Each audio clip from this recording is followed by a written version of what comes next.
계신 주님께 우리 여기 모인 이유 우리만 모아 주님을 높인 것.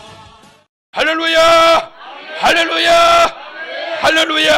네, 감사합니다. 자, 오늘은 이제 신앙의 흔적이라는 제목으로 38일째 말씀을 받겠습니다. 좀 부지런히 좀 가겠습니다. 이런 말씀은 신학교에서나 배울 수 있다고 그러면서 그렇게 좋아하신대요. 그래서 신학교에서는 가르치기만 하고 교회에서는 가르치기도 하면서 영성을 심어서 그 안에서 예수님을 만나도록 하는 거니까요.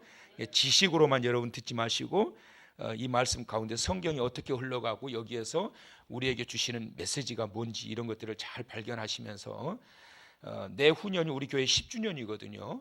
그래서 원체 성도님들이 좋아하셔서 제 마음속에 오는 감동이 이번 40일 송해 기간에 나누었던 말씀을 내년까지 정리를 해서 10주년 때 책으로 낼까 지금 생각 중이에요. 생각 중이라고 그랬어요. 왜 안 내냐고 물어지 마시고 생각 중이에요. 그래서 또 녹취할 분도 계셔야 되고 그러니까. 자, 구약은 이제 여러분 흐름 다 이제 꿰셨죠? 어디 가도 뭐 그냥 뒤지지 않을 정도로 달달달 나오겠죠? 다 그러실 줄로 믿습니다. 자, 신약 성경을 봅시다 이제. 자, 신약 마태복음 1장 1절 다 같이 암송합니다. 자, 아브라함과 시작. 예, 자, 마태복음 1장 1절 이게 왜 그렇게 중요한지를 봤어요. 아브라함과 그렇죠? 아브라함, 하나님이 아브라함을 통해서 언약이란 말이 약속이란 말이거든요. 언약을 하셨어요. 그래서 아브라함과의 언약이 창세기 12장 3절과 17장 7절에 나와 있어요. 그래서 아브라함과 언약을 맺으셨는데 그 후손이 이제 다윗이 나오게 되죠. 아브라함과 다윗의 자손. 그래서 다윗의 자손 사무엘하. 그래서 이 다윗의 자손 여기서 누가 나오신다고요? 예수 그리스도가 나오신단 말이에요. 그래서 예수 그리스도야서가 특히 여러 군데는 메시아 53장에서도 말씀하고 계시지만 다윗의 후손으로 예수 그리스도가 등장하게 될 거라고 하는 사실을 이사야서 9장 6절과 7절에서 이렇게 줄기를 따라 말씀하고 있다. 그래서 앞을 보지 못했던 바디메오가 예수님을 만나자 뭐라고 외칩니까? 다윗의 자손 예수여 나를 불쌍히 여기소서. 그냥 예수여 부르지 않고 다윗의 자손이라고 불렀다는 것 자체가 뭘 이야기하느냐 하면 이분이 바로 유일한 구원자 문제의 해결자다. 예언되어 있는 약속되어 있는 말씀처럼 다윗의 자손으로 오신 그 예수 그리스도가 유일한 구원자이고 해결자가 되신다. 많이 나타나고 그 당시 예수라는 이름을 사용했던 사람들이 많아요. 그러기 때문에 여호수아도 예수거든요. 그러니까 정확한 표현은 다윗의 자손 예수 혹은 나사렛 예수 이렇게 표현하면 돼요.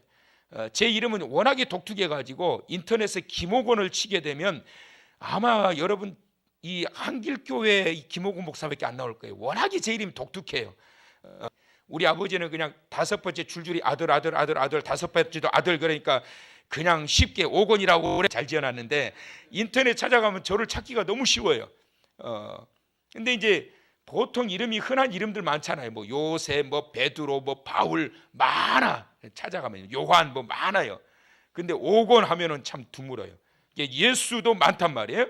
근데 정확한 표현은 다윗의 자손 예수여. 그것이 바로 유일한 구원자, 유일한 문제의 해결자 되신 아브라함과 다윗의 자손으로 오신 예수 그리스도, 그분이 바로 구원자이시다라고 하는 이 사실을 말씀하고 있습니다. 자, 그래서 예수께서 12제자를 세우십니다. 이 12제자를 왜 세우셨느냐? 세우신 이유는 복음의 전달자가 되게 하려고. 시작. 예수님께서 선포하셨던 복음의 전달자, 생명의 복음이죠. 생명이 되는 그 복음을 전할 수 있도록 하기 위하여 복음의 전달자로 삼았다. 그래서 12제자를 세웠다. 자, 그러고 난 이후에 이제 바울이 등장합니다. 자, 바울의 신학이 왜 그렇게 중요하느냐 하면 바울을 통해 가지고 성경 신약 성경 27권이 기록되는데 반이 바울이 쓴 거예요. 27권 중에서 14권을 바울이 다 썼단 말이에요. 그것은 무엇을 말씀하고 있느냐 하면 그 시대에 바울의 그 모든 부분에 섭렵했던 율법적으로도 그렇고 헬라 철학 세계에서도 그렇고 그 누구도 견주기 어려울 정도의 그 박식한, 물론 지식을 가지고 그가 사도 생활을 했던 것은 아니지만 그가 가지고 있었던, 그가 배웠던 그 모든 것들, 힐렐의 손자요, 가말리엘의 문화생, 이것은 다시 말하면 힐렐과 가말리엘은 율법과 헬라 철학을 섭렵했던 그러한 자에게서 직접 배웠던 자이기 때문에 누가 덤벼들어도 주눅들지 않는단 말이에요. 그래서 바울을 통해서 이 유대인들이 깨지고 헬라인들이 깨지고 이방 나라의 복음이 전파될 수 있었던 것은 뭐냐면 바울이 가지고 있었던 신학 사상이 워낙에 방대했단 말이에요. 그래서 그를 통해 가지고 신약 성경 27권 중에 14권, 어떤 이는 13권이라고도 하지만 14권이 들어가는 것은 히브리서가 포함되면 14권이에요. 근데 히브리서가 바울이 쓴 거다 아니다 논란은 많지만 어찌 됐건 신약 성경 중에서 절반을 바울이 썼단 말이에요. 자, 그래서 이 바울이 하나님께서 사용하시기 위하여 그 지독한 포악한 자를 회심시켜 가지고 사도가 되게 하십니다. 그래서 이 바울이 전했던 이 복음은 바로 유대인들을 대상으로, 그 다음에 헬라인들을 대상으로, 그 다음에 세 번째 로마인들을 대상으로. 자, 그래서 예수님께서 사도행전 1장 8절 너희에게 성령이 임하시면 너희가 권능을 받고 예루살렘과 온 유대와 사마리아와 땅끝까지 이르러 복음을 전하라. 그래서 유대인들을, 그 헬라인들을 대해서, 로마인들을 대해서 이렇게 다각도로 복음을 전했던 자는 바울밖에 없어요. 왜냐하면 아까 말씀드렸던 것처럼 이때에 하나님께서 택한 그릇으로 사용하시기 위해서 철저하게 훈련받게 하신 거예요. 그래가지고 가는 곳곳마다 유태인들이 깨지기 시작하고, 동족들이 깨지기 시작하고, 그 다음에 이방인들이 깨지기 시작하고, 그래? 철학 가지고 논해보자고? 그래, 덤벼봐. 뭐든지 질문을 해. 바울 앞에서 꼼짝을 못하는 거예요. 그 다음에 로마에 가서 복음을 전하도록 그렇게 갈망했던 것은 하나님이 원하셨기 때문인도 있지만 바울도 원했단 말이에요. 성경에 기록된 이 사도행전에 보게 되면 하나님이 네가 가이사 앞에 서야 하겠고라는 말씀을 왜 했느냐 하면 먼저 바울이 로마에 가기를 그렇게 원했어요. 그럼 왜 그렇게 원했을까? 그 당시에 유대 민족 자기의 동족 사회가 로마에 의해 가지고 섭정을 당하고 있었기 때문에 로마를 대항할 수 있는 것은 칼과 총으로 될 수 있는 것이 아니고 오로지 복음밖에 없다. 로마를 항복시킬 수 있는 것은 복음밖에 없다. 그래서 바울이 로마에 가기를 원했던 거예요. 그래가지고 바울이 로마의 복음을 가지고 이제 찾아가지요. 사도행전 28장 31절에 가서 담대하게 거침없이, 시작, 담대하게 거침없이 그들에게 이 복음을 가르치기 시작한 거예요. 자, 그렇게 되자 어떻게 됐다고요? 로마서 1장 7절과 8절에 보니까 거기에 성도들이 나오기 시작하고 복음의 확장이 일어나기 시작하는 거예요. 자, 이것이 이제 바울이 살아왔던 이제 이 신앙의 삶의 흔적들이에요. 자, 그러면서 보게 되면은 어제 저녁에 봤던 내용, 자, AD 64년에 로마에 뭐가 있었다고 그랬어요? 대화재 사건이 있었다고 그랬지요. 대화재. 그래서 이 로마의 대화재 사건을 계기로 해가지고 64년을 중심으로 해서 이것이 계기가 되면서 본격적인 이 크리스찬들, 예수님을 믿는 자들에게 엄청난 박해가 시작이 된 거예요. 자, 그러면서 67년에서 68년에 순교하지요. 누가요? 베드로하고 바울이 순교하게 되고, 그 외에 다른 많은 크리스찬들이, 제자들이, 사도들이 이때 순교를 하기 시작해요. 자, 그리고 난 다음에 70년에 뭐가 있었다고요? 예루살렘이 파괴되지요. 예루살렘이 파괴돼 버려요. 그 파괴된 흔적이 지금까지 남아 있는 거예요. 자, 그러고 난 다음에 이후로부터 계속 박해가 진행이 돼요. 엄청난 박해가 진행이 됩니다. 쭉쭉쭉쭉쭉쭉쭉 진행되다가 325년에 이때의 로마의 황제가 누구였느냐 하면 콘스탄틴. 여러분 많이 들어보셨죠? 콘스탄틴 대제가 이 당시에 로마의 황제로 있었던 그때에 콘스탄틴 대제가 325년 6월 19일 날 로마라고 하는 이 나라를 기독교 국가로 아예 만들어 버립니다. 그래서 로마가 기독교 국가가 돼 버려요. 그래서 이 예수 그리스도를 통해서 복음이 심어지기 시작하고 유대인과 헬라인과 모든 땅끝까지 이르러 복음이 증인이 되라고 했는데, 로마에 가기를 그렇게 원했던 바울이 목숨을 걸고 거침없이 담대하게 복음을 뿌리기 시작하고 성도들이 생겨나기 시작하고, 그러나 이 엄청난 박해가 있었지만 325년 콘스탄틴 대제 시절에 그때 와가지고 로마라고 하는 이 나라가 기독교가 국가가 돼버린 거예요. 점령했어요, 안 했어요? 점령한 거예요. 뭘로요? 복음으로 점령한 거예요. 이것이 바로 바울이 바라고 원했던 거고, 예수 그리스도의 복음의 능력이 바로 이런 것이었어요. 콘스탄틴 대제의 시대에 325년 6월 19일 날 이때 니케아 회의가 열리게 됩니다. 여러분 학교에서 역사 시간에 다 배웠던 내용이에요. 니케아 지역에서 회의가 열리게 됐는데 이때 두 가지가 이루어지게 돼요. 첫째는 오늘날 우리가 사도신경으로 고백하고 있는 삼위일체 하나님, 성부 하나님은 구원을 계획하시고 성자 하나님은 구원을 완성하시고 성령 하나님은 오늘날까지 구원을 적용하시는 사역론적 삼위일체, 이 오늘날 우리가 가지고 있는 삼위일체론을 아타나시우스가 주장했던 이 삼위일체론이 공식화되어져요. 그러면서 그 당시에 잘못된 예수는 피조물이다 라고 주장했던 아리우스라고 하는 이 사람을 이단으로 규정해버리고 추방시켜버렸던 때, 이때가 325년 바로 니케아 회의 때. 그래서 이때 두 가지 삼위일체론을 공식화하고, 그리고 난 다음에 니케아 신조를 만듭니다. 그 당시에 니케아 신조가 오늘날 우리가 고백하고 있는 사도신경의 근간이 된 거예요. 그런데 여러분 놀라운 것은 니케아 회의가 325년 6월 19일 날 이 지역에서 열리게 됐을 때 전국에서 약 300명가량의 목사님들이 모입니다. 회의하기 위해서. 그런데 그 당시 모였던 이 목사님들 대부분이 두 눈이 없거나 팔이 잘려서 양팔이 없거나 양다리가 없어서 휠체어를 타고 왔거나 완전히 몸이 만신창이가 돼가지고 불구자의 모습으로 오거나 대부분이 성한 사람이 거의 없었다는 거예요.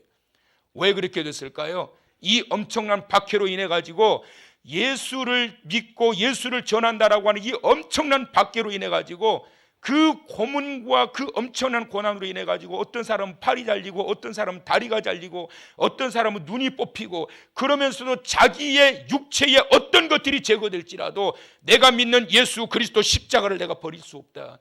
끝까지 이 신앙을 지키기 위해서 이 싸운 결과, 이 325년의 니케아 회의, 콘스탄틴 대제가 로마를 기독교로 공포할 때 그 당시에 찾아왔던 사람들 대부분이 성한 사람들이 없었던 거예요. 그때 여러분 역사의 기록에 보면 그때 성찬식을 집례하는데 집례하는 그 집례자가 이런 말을 합니다. 여러분 오늘 이 시간에 우리가 모여 있는데 누구 하나 몸이 성한 사람이 없고, 어떤 이는 눈이 뽑혔고 어떤 이는 다리가 잘렸고 어떤 이는 팔이 잘렸고 어떤 이는 마음의 아픔과 깊은 상처를 가지고 있는데, 우리가 모여있는 이 자리는 바로 우리가 가지고 있는 이러한 모습들은 우리 하나님께서 기뻐하시는 그 사랑의 흔적이요, 하나님을 끝까지 믿고 고백했던 예수 그리스도를 향한 우리의 믿음의 흔적이요, 하나님께서 기뻐하시는 예수 그리스도를 사랑했던 그 사랑의 흔적입니다. 이것은 우리의 영광의 흔적입니다. 그래가지고 그때 성찬식을 하면서 이들이 얼마나 감격했을까요, 여러분? 그 예수의 흔적을 지키면서 끝까지 예수를 믿고 그 믿음을 지키기 위해서 했는데, 니케아 신조가 계속 이어져 오면서 오늘날 사도신경의 근간이 되었는데, 여러분 보세요. 그들이 고백했을 때 그 당시 기록을 보면 펑펑 웁니다. 그들이 전능하사 천지를 만드신 하나님 아버지를 내가 믿사오며 그 외아들 우리 주 예수 그리스도를 믿사오니 이는 성령으로 잉태하사 독생자, 그걸 이 고백들을 쫙 훑어오면서 그들이 막 하나님 앞에 감격과 감사, 이때까지 믿음을 지켜왔는데 이제는 이 나라가 기독교화 되었구나. 우리가 저들을 칼로서 정복하지 못하지만 우리가 예수의 복음으로 이 나라를 정복해서 이 로마가 기독교 국가가 되었구나. 굉장히 막 감격스러운 성찬식을 하면서 니케아 회의가 그렇게 진행이 되었어요. 그러면서 사도 바울이 그런 고백을 합니다. 갈라디아서 6장 17절 다 같이 이제 크게 읽어봅니다. 자, 다 같이 시작.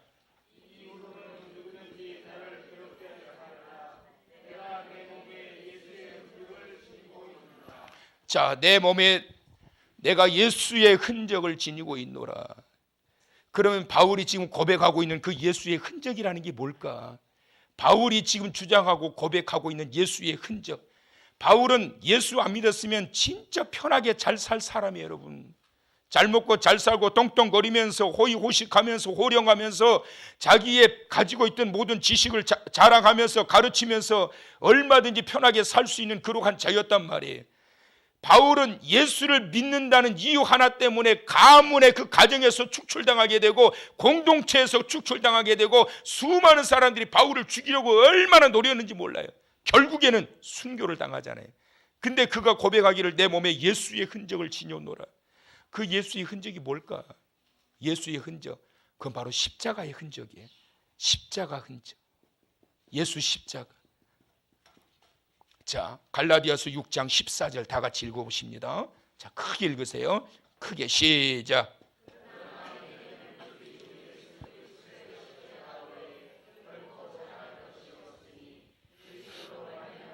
세상이 나를 대하여 십자가에 못 박히고 내가 또한 세상을 대하여 그러하니라. 할렐루야. 내게는 우리 주 예수 그리스도의 십자가 외에 결코 자랑할 것이 없으니. 바울이 왜 자랑할 게 없어요, 여러분? 어제 말씀드렸잖아요.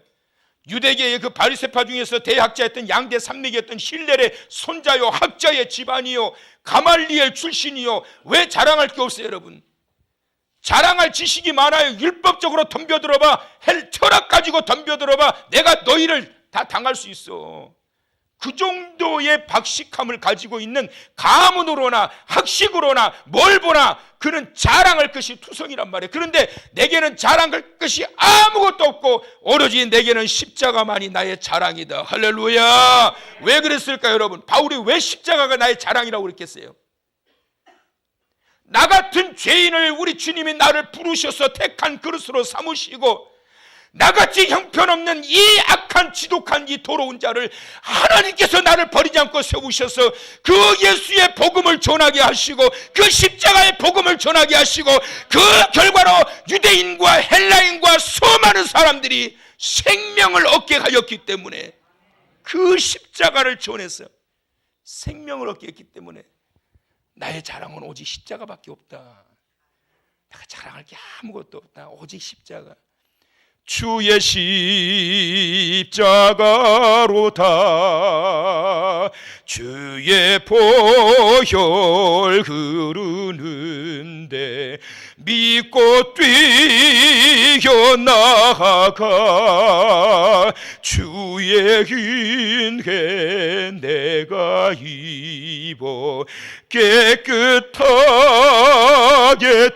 되었네. 나의 모든 할렐루야. 네. 자랑할 게 왜 없겠어요? 나의 모든 보배는 저 천국에 쌓였네.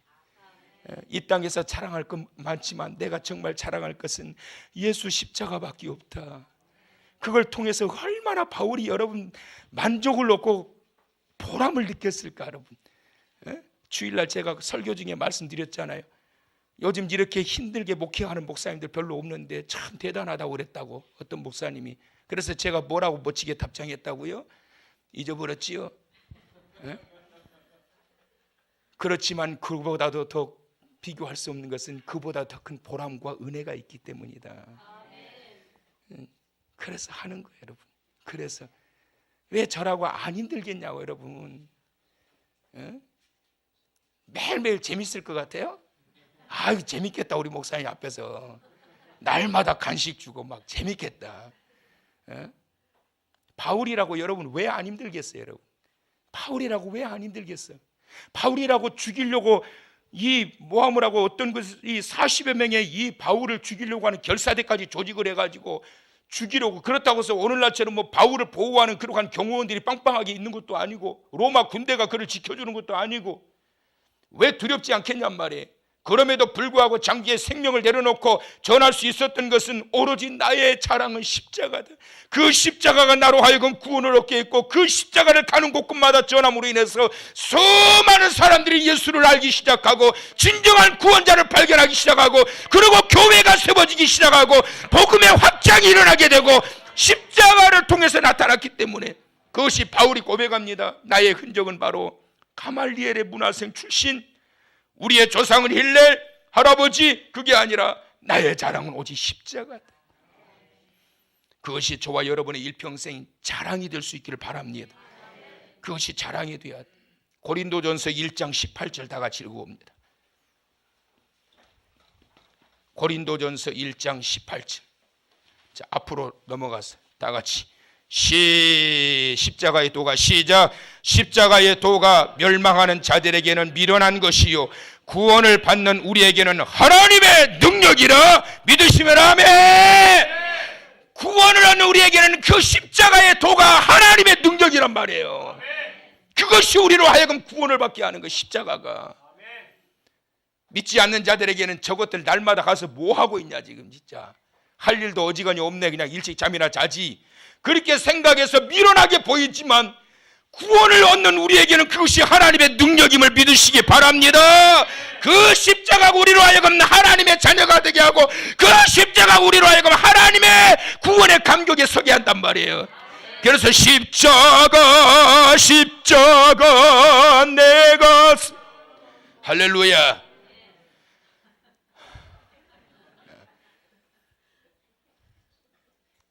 나의 마음에 큰 고통 사라져. 그 십자가. 고린도전서 2장 2절 한번 더 보세요, 여러분. 다 같이 크게 읽읍시다. 자, 2장 2절 시작. 예수 그리스도와 그가 십자가에 못 박히신 것 외에는 아무것도 알지 아니하기를 작정하였. 할렐루야. 십자가만 생각하라고. 십자가, 예수의 십자가가 우리로 하여금 살게 하셨다. 그 어떤 사람이 그 모든 사람을 살리기 위해서 자기가 십자가에 달려 대신 죽어주는 사람이 어디 있냐고. 부모도 마음뿐이지만 내 자녀를 위해서 대신 죽어줄 수가 없어. 내가 죽는다고 내 자녀를 살릴 수도 없는 거고, 예수 그분께서 나를 살리시기 위해서 십자가에 달려 죽으셨고, 나를 위하여 죽어주신 그 은혜를 통하여서 오늘날 내가 살게 되었고, 살아난 그 십자가를 가지고 다시 전하게 되므로 구원의 능력이 나타났던 것을 기억하고, 바울이 고백하고 있는 것은 내 몸에 예수의 흔적, 바로 십자가. 그래서 바울이 밟는 곳곳마다 십자가의 흔적만 남은 거예요. 십자가. 할렐루야. 또 하나 바울의 흔적은 뭐냐면 고난의 흔적이에요. 고난의 흔적. 고린도후서 11장을 이제 펴놓으세요, 여러분. 고린도후서 11장 23절부터 이제 쭉 보실 거예요.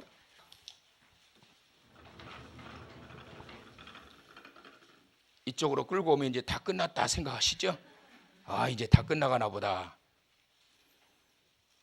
고린도후서 11장 23절부터 그들이 그리스도의 일꾼이냐 정신없는 말을 하거니와 나는 더욱 그러하도다. 내가 수고를 넘치도록 하고 옥에 갇히기도 더 많이 하고 매도 수없이 맞고 여러 번 죽을 뻔하였으니 유대인들에게 40에서 하나 감한 매를 몇 번 5번 맞았으며 3번 태장으로 맞고 1번 돌로 맞고 3번 파손하고 1주야를 깊은 바다에서 지냈으며 여러 번 여행하면서 강의 위험과 강도의 위험과 동족의 위험과 이방인의 위험과 시내의 위험과 광야의 위험과 바다의 위험과 거짓 형제 중에 위험을 당하고 또 수고하며 애쓰고 여러 번 자지 못하고 줄이며 목마르고 여러 번 굶고 춥고 헐벗었노라.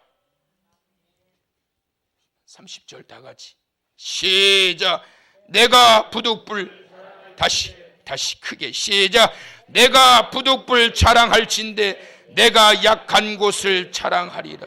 할렐루야.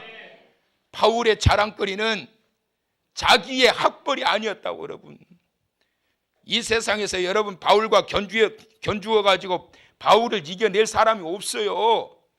그에게는 영성이 있었고 지식이 있었고 경험이 있었고 역사와 전통을 자랑하면서 자라왔던 그러한 삶의 연륜이 있었고 이런 모든 것들을 가지고 이 바울을 뛰어넘을 수 있는 자가 아무도 없었단 말이에요. 자랑할 것이 천지투성인데, 그런데도 바울은 나는 자랑할 것이 하나도 없다. 나의 자랑은 오로지 주의 십자가로다. 나의 자랑은 나의 약한 것이로다. 이것이 그냥 겸손하고 싶어서 그렇게 말하는 것이 아니라 자기가 보면은 얼마나 내가 약한 존재인지를 알게 되는 거예요.